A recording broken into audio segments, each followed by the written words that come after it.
Hello नमस्कार साथियों, मैं एचपी सिंह आप सभी का स्वागत करता हूं खान सर के पॉकेट जीके के रिवीजन वाले सेशन में। साथियों, आप सभी को जानकारी होगा कि हम लोग इस चैनल पर एक सीरीज स्टार्ट किए हैं। यदि आप लोग को जानकारी नहीं है तो ध्यान से सुनिएगा। इस चैनल पर हम लोग एक सीरीज को स्टार्ट किए हैं जिसके तहत जो है हम लोग क्या करेंगे, इस खान सर के जो पॉकेट जीके बुक है इसको सभी पेज को हम लोग लाइन बाय लाइन रिवीजन करने वाले हैं। आप लोग सोच सकते हैं कि बिहार दरोगा जैसे एग्जाम है, यहाँ से क्वेश्चन जो है डायरेक्ट 75 से 76 क्वेश्चन देखने को मिला था। तो आप लोग समझ सकते हैं कि ये बुक जो है कितना जो है महत्वपूर्ण है। तो आप लोग बताइएगा कि हम लोग जो है कहाँ तक पढ़ चुके थे। तो हम लोग प्राचीन इतिहास देख रहे हैं और इतिहास में भी क्या पढ़ रहे हैं, हम लोग तो प्राचीन इतिहास पढ़ रहे हैं। और आप लोग बताइएगा कि हम लोग जो है कहाँ तक देख चुके थे। वैदिक सभ्यता हो गया था। वैदिक में 2 पार्ट में हम लोग पढ़ते हैं, ऋग्वैदिक और उत्तर वैदिक। तो पॉइंट भी हम लोग देख चुके थे। आज के सेशन में हम लोग को पढ़ना है जैन धर्म। तो जैन धर्म से संबंधित जितना भी क्वेश्चन आप लोग को एग्जाम में आता है सभी पॉइंट आप लोग को कवर हो जाएगा। और जैन धर्म के साथ साथ हम लोग और क्या पढ़ेंगे, तो इसके साथ हम लोग बौद्ध धर्म पढ़ेंगे। तो चलिए हम लोग इस सेशन को स्टार्ट करते हैं। साथियों, आप लोग को पता होगा कि पीछे के सेशन में हम लोग केवल जैन धर्म को ही देख पाए थे, यानी कल के सेशन बहुत छोटा रहा था, जिसका रीजन था कि थोड़ा गला में प्रॉब्लम आ गया था। तो जो है आवाज़ क्लियर तरीके से नहीं कर रहा था, इसीलिए कल का सेशन जो है बहुत छोटा हम लोग कह सकते हैं कि बहुत छोटा था, यानी 10-12 मिनट का ही था, यानी जिसके माध्यम से हम लोग केवल जैन धर्म को ही देख पाए थे। बट देखना था जैन और बौद्ध धर्म एक साथ दोनों को देखना था। तो चलिए हम लोग आज के सेशन में पहले जैन धर्म को देख लेते हैं, उसके बाद बौद्ध धर्म को देख लेंगे, उसके बाद हम लोग अलग अलग धर्म को देख लेंगे। यानी आज का जो सेशन रहने वाला है ये महा मैराथन रहने वाला है। ये सेशन जो है लगभग 1.5 घंटा तक जो है चलने वाला है। तो चलिए सबसे पहले हम लोग क्या देख लेते हैं। तो सबसे पहले हम लोग देखेंगे जैन धर्म। जैन धर्म के बाद हम लोग बौद्ध धर्म देखेंगे, क्योंकि कल के सेशन में हमको लग रहा था कि जैन धर्म आप लोग को मैं बहिमा से नहीं समझा पाया था। तो चलिए हम लोग एक एक पॉइंट करके समझते हैं फिर से। तो देखिएगा 6 नंबर पर आप लोग को जैन धर्म दिखाई देगा। यहाँ पर पहला पॉइंट आप लोग के सामने है। पहला पॉइंट आप सभी लोग पढ़िएगा। जैन परंपरा के अनुसार इस धर्म में 24 तीर्थंकर हुए। इनके पहले तीर्थंकर एवं संस्थापक जो थे ये ऋषभ देव थे। ये पॉइंट जरूर याद रखिएगा। पहले तीर्थंकर पूछ लेता है जैन धर्म के, तो आप लोग बताइएगा ऋषभ देव। या जैन धर्म के संस्थापक कौन हो जाएंगे, तो आप लोग बताइएगा ऋषभ देव हो जाएंगे। उसके बाद अंतिम तीर्थंकर महावीर स्वामी के अनुयायी निग्रंथ कहलाते थे। ये भी पॉइंट आप लोग को याद रखना है। आप लोगों से आगे पूछता है कि 24वें नंबर के जो है तीर्थंकर कौन थे, तो आप लोग बताइएगा महावीर स्वामी थे, जिसका जिक्र आगे होने वाला है। तो आप लोग याद जरूर रखिएगा। 24वां नंबर को पूछेगा तो महावीर स्वामी आप लोग याद रखिएगा। ऐसे हम लोग आगे देखने वाले भी हैं ये पॉइंट। यहाँ पर देखिएगा लिखा गया है इनके 21वें गुरु जो थे ये नेमिनाथ जी व 22वें गुरु अरिष्ट नेमी थे। तो ये भी पॉइंट आप लोग याद रखिएगा। अगला पॉइंट है केवल 23वें तथा 24वें गुरु तीर्थंकर की ऐतिहासिक जानकारियाँ मिलती है। जैन धर्म के 23वें तीर्थंकर पार्श्वनाथ जी थे। इनका काल महावीर स्वामी से 250 ईसा पूर्व माना जाता है। तो ये भी पॉइंट आप लोगों को क्या करना है, याद रखना है। अगला पॉइंट है जैन अनुश्रुतियों के अनुसार पार्श्वनाथ को समेध मानक पर्वत पर ज्ञान प्राप्त हुआ था। तो ये भी पॉइंट आप लोग याद रखिएगा। तथा इन्होंने 4 महाव्रत दिए जो सत्य, अहिंसा, जो है अपरिग्रह तथा असत्य है। तो ये चारों पॉइंट जो है आप लोग जरूर याद रखिएगा। उसके बाद अगला पॉइंट देखिएगा तो यहाँ पर लिखा गया है महावीर स्वामी जैन धर्म के वास्तविक संस्थापक माने जाते हैं तथा 24वें एवं अंतिम तीर्थंकर हुए। ये भी पॉइंट आप लोग जरूर याद रखिएगा। ये पॉइंट जो है बहुत ही महत्वपूर्ण है। ये बार बार एग्जामिनर आप लोगों से पूछ लेता है। अगला पॉइंट देखिएगा लिखा गया है महावीर स्वामी का जन्म 540 ईसा पूर्व में वैशाली के कुंड ग्राम में हुआ था। यह बिहार राज्य में स्थित है। तो ये वैशाली जो जिला है, वैशाली जिला के अंतर्गत एक कुंड ग्राम आता है, जहाँ पर किनका जन्म हुआ था, तो आप लोग बताइएगा महावीर स्वामी का जन्म हुआ था। इनके पिता का नाम आप लोग याद रखिएगा सिद्धार्थ था, जो ज्ञात्रिक कुल के राजा, और माता जो है ये त्रिशला थी, जो लिच्छवी शासक चेटक की बहन थी। तो ये भी पॉइंट आप लोग जरूर याद रखिएगा। उसके बाद अगला पॉइंट देखिएगा लिखा गया है इनकी पत्नी यशोदा एवं पुत्री जो थी ये अनुजा थी। ये भी पॉइंट आप लोग याद रखिएगा। इनके भाई का नाम जो था ये नंदीवर्धन था। इन्हीं की अनुमति से महावीर ने गृह त्याग किया 30 वर्ष के उम्र में। महावीर के बचपन का नाम क्या था, तो वर्धमान था। ये भी पॉइंट आप लोग को याद रखना है। तो महावीर के बचपन का नाम क्या था, तो वर्धमान था। जैन धर्म में पूर्ण ज्ञान को क्या कहा जाता है, तो आप लोग बताइएगा केवल्य ज्ञान कहा जाता है। तो केवल्य ज्ञान किसको कहा जाता है, तो जैन धर्म में पूर्ण ज्ञान को कहा जाता है।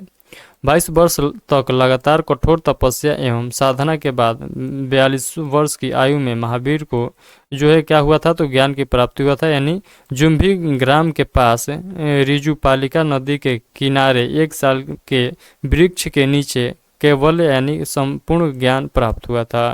तो ये पॉइंट भी आप लोग याद रखिएगा। अगला पॉइंट है, केवल्य प्राप्त हो जाने के बाद महावीर स्वामी को जिन जितेंद्रिय अहर्त एवं निर्गंथ जैसी उपाधि मिली थी। अगला पॉइंट है, बौद्ध साहित्य में महावीर स्वामी को निगंठ नाथपुत कहा गया है। तो ये भी पॉइंट आप लोग को याद रखना है, नाथपुत सॉरी।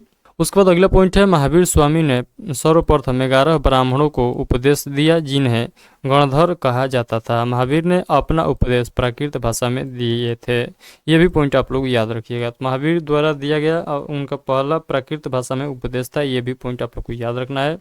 महावीर स्वामी का प्रथम शिष्य जो था ये कौन था, तो जामिल आप लोग को याद रखना है। जमाली था, सॉरी जमाली। वो कौन थे ये जमाली, तो उनके दामाद थे। तो महावीर स्वामी का प्रथम शिष्य कौन था, जमाली था और उनका दामाद था। पहला विद्रोह जो हुआ था महावीर स्वामी का उनके जो है दामाद के बीच ही हुआ था, यानी जमाली नहीं किया था उनके खिलाफ प्रथम विद्रोह। किसका, तो महावीर स्वामी के दामाद थे। कौन, तो जमाली था। जैन धर्म की प्रथम भिक्षुणी जो थी यह नरेश दधिवाहन की पुत्री चंपा थी। तो आप लोगों से पूछ लेता है जैन धर्म के प्रथम भिक्षुणी कौन बनी थी, तो आप लोग बताइएगा चंपा। ये कौन थी, तो आप लोग बताइएगा ये जो है नरेश दधिवाहन की पुत्री थी। महावीर स्वामी के भिक्षुणी संघ की प्रधान चंदा थी। ये भी पॉइंट आप लोग को याद रखना है। भगवान महावीर की मृत्यु के समय केवल एक गणधर सुदर्शन जीवित था। 72 वर्ष की अवस्था में 468 ईसा पूर्व पुरी यानी राजगीर बिहार में महावीर की मृत्यु हो गई। और इनके मृत्यु को क्या कहा जाता है, तो निर्वाण कहा जाता है। ये भी पॉइंट आप लोग को याद रखना है। महावीर स्वामी को मल्ल राजा श्रीस्तिपाल के राजप्रसाद में निर्वात प्राप्त हुआ था। यह भी पॉइंट आप लोग को याद रखना है।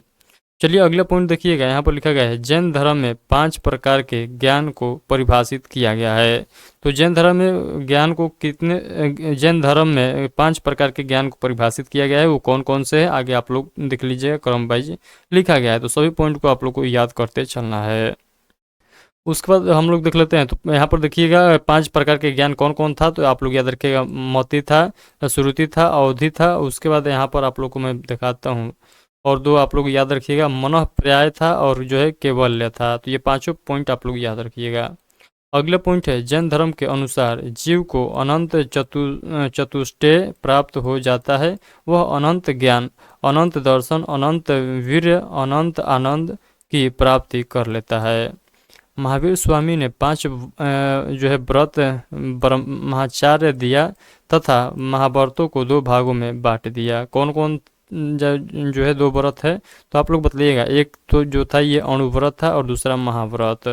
तो अणुव्रत और महाव्रत में 2 पॉइंट बांटा गया है। अगला पॉइंट है जैन धर्म के त्रिरत्न। तो जैन धर्म के त्रिरत्न कौन कौन हो जाएगा, तो आप लोग बताइएगा सम्यक ज्ञान, सम्यक दर्शन और सम्यक आचरण। तो ये तीनों पॉइंट आप लोग याद रखिएगा। इन्हीं को जैन धर्म में त्रिरत्न बोला गया है। अगला पॉइंट है जैन धर्म के सप्तभंगी ज्ञान के 2 अन्य नाम है। तो जैन धर्म के सप्तभंगी ज्ञान के 2 अन्य नाम है। कौन कौन है, तो पहले आप लोग याद रखिएगा अनेकांतवाद और दूसरा स्याद्वाद। तो एक अनेकांतवाद और दूसरा स्याद्वाद आप लोग याद रखिएगा। अगला पॉइंट है जैन धर्म कर्म फल एवं पुनर्जन्म में विश्वास रखता था। तो जैन धर्म जो है कर्म फल और पुनर्जन्म में विश्वास रखता था। ये पॉइंट भी आप लोग याद रखिएगा। जैन धर्म के अनुसार प्रत्येक वस्तु में आत्मा होती है। तो जैन धर्म क्या कहता है, तो जैन धर्म कहता है कि प्रत्येक वस्तु में आत्मा होती है। एक शरीर में एक से अधिक भी आत्माएं हो सकती है। ये कौन कहता है, तो ये जैन धर्म कहता है। भद्रबाहु द्वारा स्थित कल्पसूत्र में जैन तीर्थंकरों की जीवनी है। तो ये भी पॉइंट याद रखिएगा। चंदेल शासकों ने खजुराहो में जैन मंदिर का निर्माण कराया था। तो चंदेल शासकों के द्वारा खजुराहो में जैन मंदिर का निर्माण कराया गया था। ये बार बार एग्जामिनर पूछता है कि जो खजुराहो में जैन मंदिर है ये किसके द्वारा जो है निर्माण कराया गया था, तो आप लोग बताइएगा चंदेल शासकों के द्वारा निर्माण कराया गया था। मैसूर के गंग शासक चामुंड राय ने श्रवणबेलगोला जो कि कर्नाटक में है, बाहुबली की मूर्ति का निर्माण कराया था यहाँ पर। मथुरा एवं अमरावती शैलियों में जैन धर्म से संबंधित मूर्तियों का निर्माण निर्माण करवाया और जैनों ने शिक्षा के केंद्रों को विकसित किया, जिन्हें उपासना कहा जाता है। तो ये सभी पॉइंट आप लोग याद रखिएगा। चलिए हम लोग आगे देख लेते हैं जैन संगीतियाँ। तो यानी कौन कौन से जैन संगीति हैं आप लोग याद रखिएगा। यहाँ पर संगति लिखा गया है, वर्ष लिखा गया है, स्थल लिखा गया है और अध्यक्ष लिखा गया है। तो प्रथम बौद्ध संगति जो हुआ था 300 ईसा पूर्व में हुआ था, पाटलिपुत्रा में हुआ था। और इसके अध्यक्ष कौन थे तो आप लोग याद रखिएगा, स्थल भद्र थे। उसके बाद देखिएगा यहाँ पर द्वितीय बौद्ध संगति। तो द्वितीय बौद्ध संगति कब होता है तो 512 ईस्वी में होता है। और कहाँ पर होता है तो बल्लभी गुजरात में होता है। और इसका अध्यक्ष कौन हो जाएंगे तो आप लोग याद रखिएगा, देवार्धी क्षमा श्रवण हो जाएगा। तो ये पॉइंट आप लोग याद रखिएगा।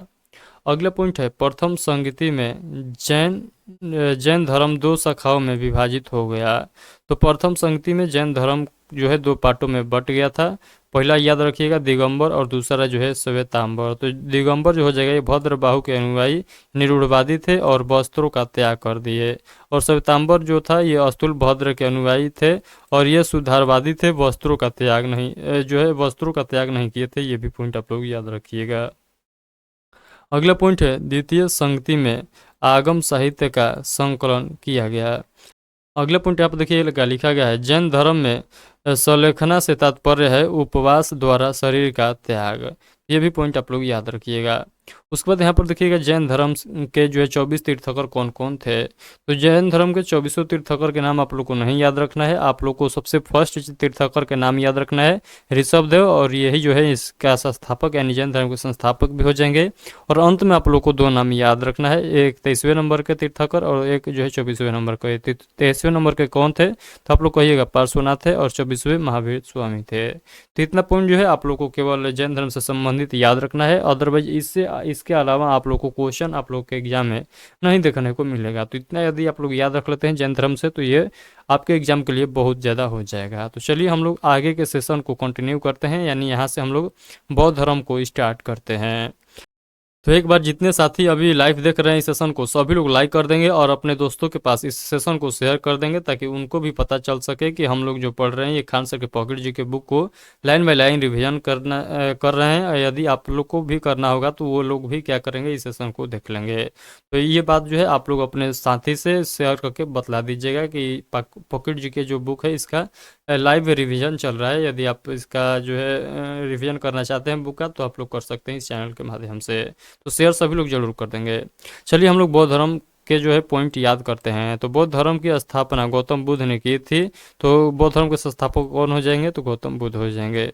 गौतम बुद्ध का जन्म कहाँ पर हुआ था और कब हुआ था तो 563 ईसा पूर्व में नेपाल की तराई में स्थित कपिल वस्तु के लुम्बिनी ग्राम में शाक्य कुल में हुआ था। तो ये पॉइंट आप लोग जरूर याद रखिएगा। आइए हम लोग जैन धर्म से बौद्ध धर्म से संबंधित पॉइंट को याद करते हैं। आप लोगों से पूछ लेता है बौद्ध भगवान जो थे इनके माता का नाम क्या था तो आप लोग बतलिएगा। महामाया इनका नाम था और ये किस वंश से थी तो आप लोग बतलिएगा, कुलीय वंश से थी। तथा इनके पिता का नाम क्या था तो सुदोर्धन था और जो शाक्य कुल के प्रधान थे। तो शाक्य वंश के इनके पिताजी थे और कुलीय वंश के इनकी माता जी थी। तो ये पॉइंट आप लोग जरूर याद रखिएगा। गौतम के जन्म के 7वें दिन इनकी माता का देहांत हो गया, जिससे सिद्धार्थ का पालन पोषण उनकी मौसी यानी प्रजापति गौतमी ने किया। ये पॉइंट आप लोग जरूर याद रखिएगा। आप लोगों से पूछ लेता है कि जो है बुद्ध भगवान के माता का नाम क्या था तो आप लोग बताइएगा, महामाया था। और इनका पास जो है पालन पोषण किसके द्वारा किया गया था तो आप लोग बताइएगा, इनके मौसी के द्वारा यानी गौतमी के द्वारा इनका पालन पोषण किया गया था, क्योंकि इनके माता जी जो थी ये 7वें दिन इनकी माता का देहांत हो गया इनके जन्म के। तो ये पॉइंट आप लोग जरूर याद रखिएगा। इनके बचपन का नाम सिद्धार्थ था किसके तो ये जो गौतम बुद्ध है इनके जो है बात चल रहा है। अगला पॉइंट है 16 वर्ष की अवस्था में सिद्धार्थ का विवाह शाक्य कुल की कन्या यशोधरा से हुआ। जिनका जो है बौद्ध ग्रंथों में अन्य नाम जो था ये बिंबा, गोपा और भट्टछना मिलता है। ये भी पॉइंट आप लोग याद रखिएगा। ऐसे ये महत्वपूर्ण पॉइंट नहीं है, बट आप लोग याद रख लीजिएगा, हो सकता है एग्जामिनर आप लोगों से ये पॉइंट पूछ ले। इनके पुत्र का नाम क्या था? तो राहुल था। तो गौतम बुद्ध के पुत्र का नाम क्या हुआ? तो राहुल आप लोग याद रखिएगा। कौंडिन्य नाम के ब्राह्मण ने भविष्यवाणी की थी कि सिद्धार्थ महान सम्राट का महान साधु बनेगा। ये भी पॉइंट आप लोग याद रखिएगा। बुद्ध के जीवन को 4 घटनाओं ने प्रभावित किया। वो कौन कौन से घटना था? तो बुजुर्ग व्यक्ति, बीमार व्यक्ति, मृत व्यक्ति और साधु सन्यासी। यानी ये चारों व्यक्ति को देखें, पहले बुजुर्ग व्यक्ति को देखें तो उस पर कुछ जो है अपना जो है सोचे, प्रकट किए, विचार प्रकट किए कि बुजुर्ग व्यक्ति ये कैसा दिखाई दे रहा है, इसके मन में क्या चल रहा है। यानी अपने दिमाग में जो है ये सभी ये चारों पॉइंट को, चारों व्यक्तियों को देकर और समझे, और उसके बाद जो है अपना घर त्याग कर दिए थे। ये पॉइंट आप लोग जरूर याद रखिएगा। तो सबसे पहले उसने क्या देखे थे? नहीं, सबसे पहले उनके द्वारा क्या देखा गया था? तो बुजुर्ग व्यक्ति को देखा गया था।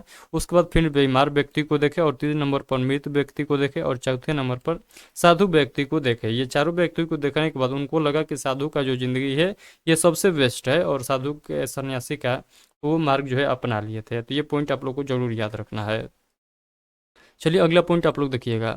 बुद्ध यानी सिद्धार्थ ने 29 वर्ष की अवस्था में सांसारिक समस्याओं से व्यथित होकर गृह त्याग किया, जिससे बौद्ध धर्म में महाविनिष्क्रमण कहा गया है। तो उसके बाद अगला पॉइंट देखिएगा, लिखा गया है बुद्ध ने गृह त्याग के बाद वैशाली के अलार कलाम से सांख्य दर्शन की शिक्षा ग्रहण की। अलार कलाम इनके प्रथम गुरु थे। ये पॉइंट भी याद रखिएगा।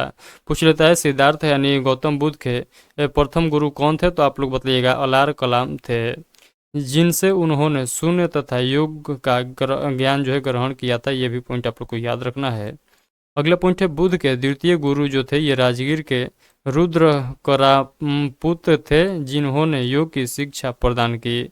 बुद्ध ने उरुवेला नामक स्थान पर कौंडिन्य एवं अन्य साथियों के साथ कठिन तपस्या की। ये भी पॉइंट आप लोग को याद रखना है। अगला पॉइंट है बुद्ध का अर्थ होता है ज्ञान। तो बुद्ध का अर्थ क्या होता है? ज्ञान होता है। महात्मा बुद्ध ने 6 वर्ष तक बिना जल व अन्न ग्रहण किए कठिन तपस्या के बाद 35 वर्ष की आयु में वैशाख पूर्णिमा की रात पीपल वृक्ष के नीचे निरंजन नदी के तट पर सिद्धार्थ को ज्ञान की प्राप्ति हुआ था। ये पॉइंट आप लोग को क्या करना है? याद रखना है। तो ये निरंजन नदी, जो कि वर्तमान में इसका नाम फाल्गु हो गया है, फाल्गु नदी हो गया है। तो ये पॉइंट आप लोग को याद रखना है। अगला पॉइंट है ज्ञान प्राप्त के बाद गौतम बुद्ध के नाम से प्रसिद्ध हुए तथा वह स्थान बोध गया कहलाया। तो ये भी पॉइंट आप लोग को याद रखना है। आप लोग से पूछेगा ये बोध गया कहाँ है? तो आप लोग को ये बिहार के गया जिला में ये स्थित है, यानी गया के जस्ट बगल में बोध गया है। अगला पॉइंट है बुद्ध शाक्य मुनि व गौतम बुद्ध के रूप में प्रसिद्ध हुए। ये भी पॉइंट आप लोग को याद रखना है। ज्ञान प्राप्त के पश्चात भगवान बुद्ध ने सारनाथ में कौंडिन्य एवं उसके साथियों को प्रथम उपदेश दिया, जिसे धर्म चक्र प्रवर्तन कहा जाता है। तो आप लोग से पूछ लेता है महात्मा बुद्ध द्वारा दिया गया प्रथम उपन्यास को क्या कहा जाता है? तो आप लोग कहिएगा धर्म चक्र प्रवर्तन कहा जाता है। और ये उपन्यास जो है कहाँ पर दिया गया था? उपदेश कहाँ पर दिया गया था? तो आप लोग कहिएगा ये जो है कहाँ पर दिया गया था? तो ये सारनाथ में दिया गया था। तो प्रथम उपदेश सारनाथ में दिया गया था, और इस प्रथम उपदेश को क्या कहा गया है? तो आप लोग कहिएगा धर्म चक्र परिवर्तन कहा गया है। अगला पॉइंट देखिएगा, लिखा गया है बुद्ध ने तपस्य एवं कालिक नामक 2 शूद्रों को बौद्ध धर्म का सर्वप्रथम अनुयायी बनाया। बुद्ध ने सर्वाधिक उपदेश कौशल की राजधानी श्रावस्ती में दिए एवं सर्वाधिक वर्षा काल भी श्रावस्ती में व्यतीत किया। उसके बाद देखिएगा अगला पॉइंट लिखा गया बुद्ध ने मध्यम प्रतिपदा मार्ग का प्रतिपादन किया। बुद्ध ने कहा राग के सामने कोई अग्नि नहीं, द्वेष के सामने कोई वल्ली नहीं, और शांति के सामने कोई सुख नहीं। तो ये पॉइंट भी आप लोग को याद रखना है। मनुष्य अपने भाग्य का स्वयं निर्माता है, विश्व दुखों का सागर है। ये भी पॉइंट आप लोग को याद रखना है। मृगदाय ऋषि पतन सारनाथ बुद्ध का प्रथम उपदेश था। ये भी बात आप लोग को याद रखना है। अष्टांगिक मार्ग की संकल्पना बौद्ध धर्म से संबंधित है। अष्टांगिक मार्ग की संकल्पना धर्मचक्र परिवर्तन सूत्र से प्रेरित है। बौद्ध धर्म को राजकीय संरक्षण प्रदान करने वाले प्रथम विदेशी शासक थे। तो ये भी पॉइंट आप लोग को याद रखना है। पहला कौन थे तो आप लोग याद रखिएगा मिंडेर, उसके बाद यूनानी जो थे, और उसके बाद जो है कनिष्क यानी चीन थे। तो ये भी पॉइंट आप लोग को याद रखिएगा। उसके बाद अगला पॉइंट देखिएगा तो लिखा गया बुद्ध चरित्र सौंदर्यानंद सूत्रालंकार प्रज्ञा पारमिता पुस्तक के लेखक अश्वघोष थे। ये भी पॉइंट आप लोग को याद रखना है। उसके बाद अगला पॉइंट है अवंती के शासक प्रघोत ने बुद्ध को आमंत्रित किया था, लेकिन बुद्ध ने अवंती की यात्रा ही नहीं की। ये भी पॉइंट आप लोग को याद रखना है। उपाली बुद्ध का प्रधान शिष्य था। ये भी पॉइंट आप लोग को याद रखना है। आनंद बुद्ध का प्रिय शिष्य था। तो आनंद जो था बुद्ध का प्रिय शिष्य था, और उपाली जो था ये बुद्ध का प्रधान शिष्य था। बुद्ध की 80 वर्ष की अवस्था में कुशीनारा यानी उत्तर प्रदेश में जो स्थित है 483 ईसा पूर्व में भोजन करने के बाद मृत्यु हो गई, जिसे महापरिनिर्वाण कहा गया है। तो आप लोगों को पूछा जाता है आप लोगों से कि महापरिनिर्वाण जो है किससे संबंधित है, तो आप लोग कहिएगा बुद्ध भगवान के मृत्यु से संबंधित है। उसके बाद अगला पॉइंट देखिएगा लिखा गया है अनुश्रुति के अनुसार बुद्ध की मृत्यु के पश्चात सम्राट अशोक ने उनके शरीर के अवशेषों को 8 भागों में बांटकर स्तूपों का निर्माण करवाया था। तो ये भी पॉइंट आप लोग को क्या करना है, याद रखना है। यहाँ पर मैं आप लोग को बता दूं बौद्ध धर्म से संबंधित त्रिरत्न जो आप लोग नाम सुनिएगा तो आप लोग को याद आना चाहिए, ये बौद्ध धर्म से संबंधित है। तो बौद्ध धर्म से संबंधित त्रिरत्न आप लोग याद रखिएगा। पहला क्या हो जाएगा बुद्ध, और दूसरा धम्म, और तीसरा संघ। तो चलिए हम लोग देखते हैं। बिहार बौद्ध भिक्षुओं के निवास स्थान को तथा चैत्य पूजा स्थल को कहा जाता है। ये भी पॉइंट आप लोग को याद रखना है। बौद्ध धर्म के प्रतीक, तो बौद्ध धर्म के आप लोग को प्रतीक याद रखना है। इधर प्रतीक लिखा गया है और इधर घटना लिखा गया है।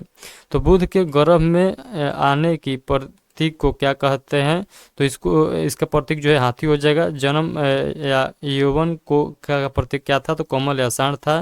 गृहतया का प्रतीक क्या था, तो घोड़ा था। ज्ञान का प्रतीक क्या था, तो पीपल यानी बोधि वृक्ष था। निर्वाण का जो है प्रतीक क्या हो जाएगा, तो पद चिन्ह हो जाएगा। मृत्यु के तो हो जाएगा स्तूप, और प्रथम उपदेश यानी चक्र हो जाएगा। तो ये सभी आप लोग को क्या करना है, प्रतीक याद रखना है सभी घटना का।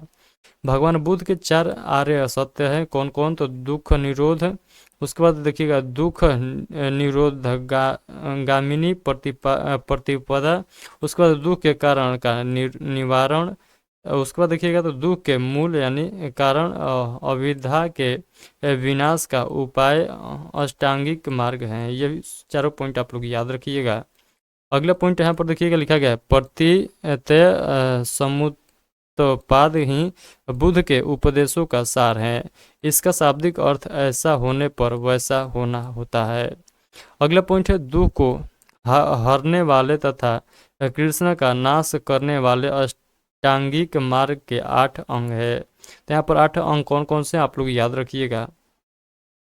तो यहाँ पर देखिएगा लिखा गया बुद्ध के जीवन की घटना है। तो गृह त्याग की घटना को क्या कहा गया है, तो महाभिनिष्क्रमण कहा गया है। ज्ञान प्राप्त होने की घटना को संबोधि कहा गया है। उपदेश देने की घटना को धर्मचक्र परिवर्तन के नाम से जाना गया है। और निर्वाहन की रास्ता जो है घटना को महापरिनिर्वाण के नाम से जाना गया है। तो ये सभी पॉइंट को आप लोगों को क्या करना है, याद करते चलना है। उसके बाद हम लोग आगे देख लेते हैं।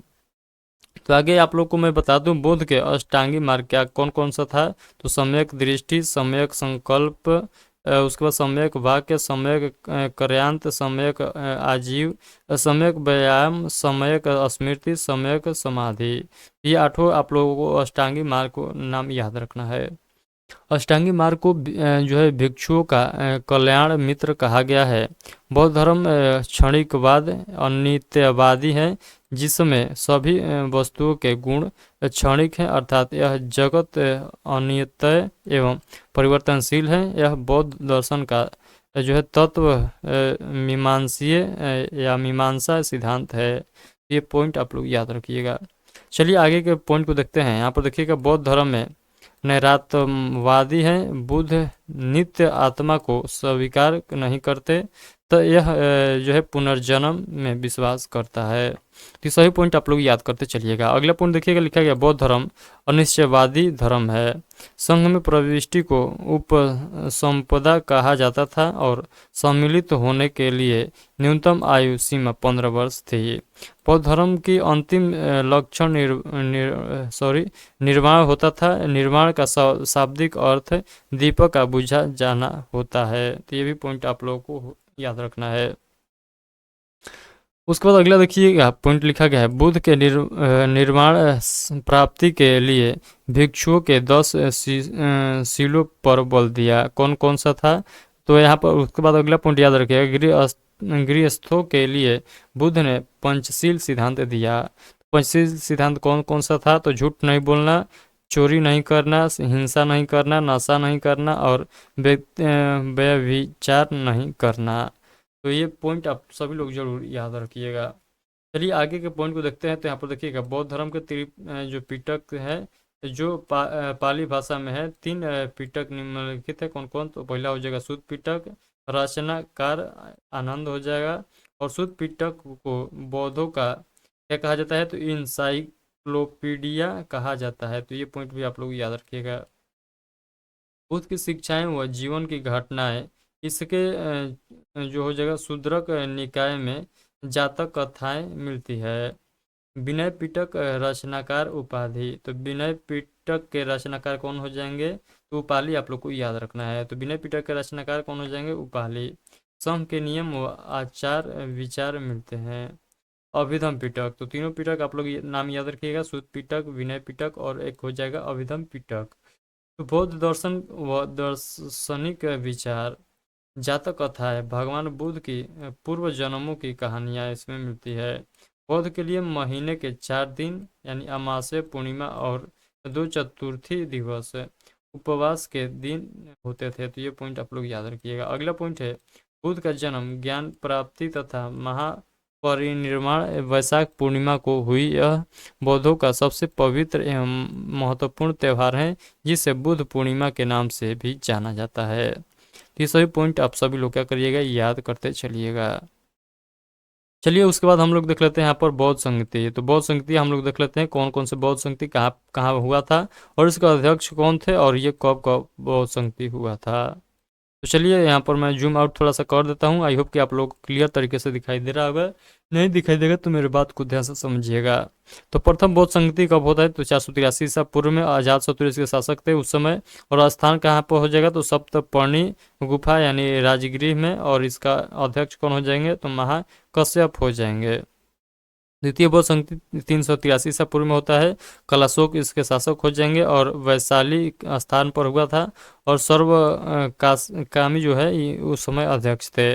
तृतीय बौद्ध संगति के कब हुआ था? तो 251 ईसा पूर्व में हुआ था। और इस समय इस यहाँ के शासक जो थे ये अशोक थे और पाटलिपुत्र स्थान था। और जो हो जाएगा मोगली पुत्र तीस्त हो जाएंगे इसके अध्यक्ष। और चतुर्थ बौद्ध संगति जो हुआ था ये कब हुआ था? तो ईस्वी की प्रथम शताब्दी में। और कनिष्क इसके शासक हो जाएंगे। और ये कहाँ पर हुआ था? तो कुंडल वन में हुआ था, कश्मीर में। और यहाँ के अध्यक्ष कौन हो जाएंगे? तो वसुमित्र। और उपाध्यक्ष कौन हो जाएंगे? तो अश्वघोष हो जाएंगे। तो ये सारा पॉइंट आप लोगों को क्या करना है? याद रख लेना है। चलिए अगला पॉइंट हम लोग देख लेते हैं। चतुर्थ बौद्ध संगति में बौद्ध धर्म को 2 भागों में विभाजित कर दिया। वो कौन कौन से 2 भाग था? तो मैं थोड़ा सा जूम कर लेता हूँ ताकि आप लोग को क्लियर दिखाई देगा। एक हो जाएगा हीनयान शाखा और दूसरा महायान शाखा। तो बौद्ध धर्म में ही सबसे पहले धार्मिक जुलूस का आरंभ किया गया। भगवान बुद्ध ने धार्मिक आडंबरों, कर्मकांड, अंधविश्वास, सामाजिक असमानता और वर्ण व्यवस्था का विरोध किया। भगवान बुद्ध ने एक सरल एवं अडिम्बर विहीन धर्म दिया। महायान शाखा का आदर्श बोधिसत्व है तथा हीनयान शाखा का आदर्श अहताय पद को प्राप्त करना है। अगला पॉइंट है, मिलिंद पनहो ग्रंथ के लेखक नागसेन को माना जाता है, यह पाली भाषा में लिखा गया है। तो यहाँ पर मिलिंद पनहो ग्रंथ जो है मिलिंद पनहो ग्रंथ जो है ये किस भाषा में लिखा गया है, तो पाली भाषा में लिखा गया है। ये भी पॉइंट आप लोग को हर हाल में याद रखना है। उसके बाद मिलिंद पनहो ग्रंथ में यूनानी शासक मिनेंडर एवं बौद्ध भिक्षुक नागसेन के मध्य प्रश्नोत्तर वार्तालाप संग्रहित है। गांधार, मथुरा व अमरावती मूर्तिकला शैली में भगवान बुद्ध से संबंधित कई मूर्तियां बनी। सर्वाधिक बुद्ध मूर्तियों का निर्माण गांधार शैली के अंतर्गत किया गया है। बौद्ध धर्म का भूटान, तिब्बत, नेपाल एवं पड़ोसी देशों में प्रचार प्रसार पद्म संभव ने किया। उसके बाद यहाँ पर देखिएगा, तक्षशिला एवं नालंदा विश्वविद्यालय विकसित हुए, जो शिक्षा के बड़े केंद्र बने और बौद्ध धर्म की शिक्षा प्राप्त करने हेतु फाहियान एवं ह्वेनसोंग जैसे विदेशी यात्री भारत आए थे। इतना पॉइंट आप लोग को कहाँ से याद रखना है, तो बौद्ध धर्म से संबंधित याद रखना है। तो आई होप कि जो जो मैं पॉइंट बताया हूँ बौद्ध धर्म से संबंधित सभी पॉइंट आप लोगों को क्लियर तरीके से समझ में आ चुका है। तो चलिए हम लोग आगे के पॉइंट को देखते हैं। तो आज के सेशन में हम लोग कितना कितना कौन कौन से पॉइंट देखें, तो आज के सेशन में हम लोग पहले देखे जैन धर्म, उसके बाद हम लोग क्या देखे, तो 2 नंबर पर हम लोग बौद्ध धर्म देखे थे। तो जैन धर्म और बौद्ध धर्म जो है हम लोग ऑलरेडी जो है समाप्त कर चुके हैं। तो आई होप कि जितना पॉइंट मैं बताया हूँ सभी पॉइंट आप लोगों को क्लियर तरीके से समझ में आ चुका है। तो आज के लिए हम लोग इतना ही रखते हैं, क्योंकि आज का सेशन जो है थोड़ा सा लंबा हो जाएगा। तो आज के लिए हम लोग इतना ही रखते हैं। तो चलिए आज के लिए इतना ही, मिलते हैं आगे के सेशन में। तब तक के लिए आप सभी को take care, thank you, bye bye.